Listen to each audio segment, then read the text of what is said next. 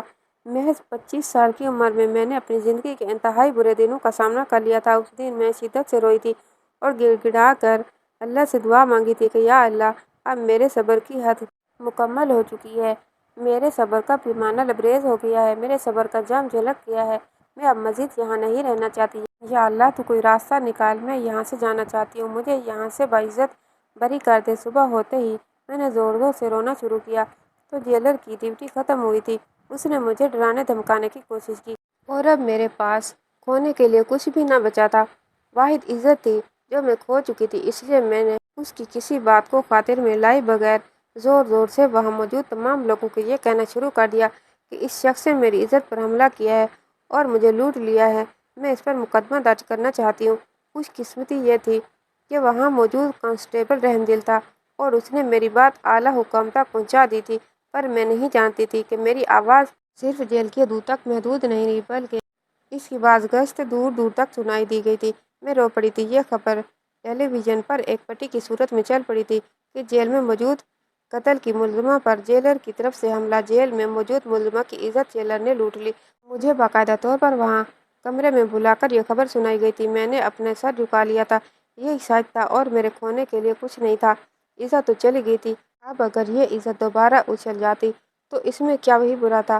میں کسی حال میں بھی اس جیلر کو نہیں چھوڑ سکتی تھی جس نے مجھ سے پہلے ہی نہ جانے کتنی عورتوں کے ساتھ غلط سلوک کیا تھا۔ میں رو رو کر تھک چکی تھی۔ میڈیا کے لوگ آ کر مجھ سے بیان لے رہے تھے۔ جب میں نے ہاتھ جوڑ کر وہاں لوگوں سے کہا تھا کہ میرے کیس میں دوبارہ سے نظر ثانی کی جائے، میں نے شوہر کو نہیں مارا، یہ بات جنگل کی آگ کی طرح پورے میڈیا میں پھیل گئی تھی۔ پہلے نئے سرے سے میرے کیس کو دیکھا جانے لگا۔ میری شادی کی ویڈیو کو دیکھا گیا جس میں واضح طور پر پتہ چل گیا تھا کہ میرے شوہر کو زہر دے کر مارا گیا تھا اور وہ عورت منہ پر دوپٹہ باندھ کر میرے شوہر کو دودھ کا گلاس دے کر گئی تھی۔ دراصل اس دودھ میں ہی زہر موجود تھا۔ میں باعزت بری ہو گئی تھی، لیکن جو خبر اس خبر سے بھی پہلے چل چکی تھی کہ ایک جیلر نے میری عزت لوٹ لی ہے۔ میرے گھر والوں نے مجھ سے لا تعلقی کا اعلان کر دیا۔ امی بھائی کے رحم و کرم رہتی کیسے مجھے اپنے گھر میں قبول کرتی۔ مجھے لگا تھا کہ میری زندگی آسان ہو گئی ہے، لوگ مجھ سے معافی مانگیں گے، مجھ سے ہمدردی کریں گے اور مجھے ایک بار پھر سے ایک گھر میں پناہ مل جائے گی، لیکن میں بے حد غلط تھی۔ جو کچھ میں نے سوچا تھا سب کچھ اس کے برعکس تھا۔ چچا چچی نے مجھ سے معافی تو کیا ہی مانگنی تھی، انہوں نے تو ابھی تک مجھے قاتل قرار دیا تھا۔ انہوں نے مجھے صاف طور پر کہہ دیا تھا کہ چاہے تم باعزت بری ہو چکی ہو، تمہارا کیس کھل چکا ہے، لیکن ہمارے بیٹے کی موت کی ذمہ دار تم ہی ہو۔ تم اس کی زندگی میں آئی، تم نے ہی اسے اس دنیا سے رخصت کر دیا، ہم تمہیں قیامت تک معاف نہیں کریں گے۔ میں رو پڑی تھی۔ اب میں ان کے سامنے کوئی وضاحت نہیں دینا چاہتی تھی۔ ہر وضاحت بیکار ہو چکی تھی۔ جسے نہ سمجھنا تھا وہ سمجھ کر بھی نہ سمجھ رہے تھے۔ اس میں بھلا میں کیا کر سکتی تھی؟ میں انتہائی لٹے پٹے انداز میں اپنے گھر کی طرف گئی تو امی نے مجھے صاف اور واضح طور پر بتا دیا کہ تمہاری اس گھر میں کوئی جگہ نہیں ہے۔ اگر تم باعزت بری ہو کر آ جاتی تو ہم تمہیں کہیں بھی اپنے گھر میں رکھ لیتے، لیکن تمہاری عزت لوٹے جانے کی ہر طرف چرچے موجود ہیں۔ ہم تمہیں دوبارہ قبول نہیں کر سکتے۔ ہم ایسی لڑکی کو کیسے دوبارہ اپنی زندگی میں شامل کر لیں جس کی عزت کے لوٹ جانے کی خبر چاروں جانب پھیل چکی ہو؟ ایسے میں تم ہی بتاؤ کہ ہم کیسے تمہیں اپنے گھر میں رکھیں؟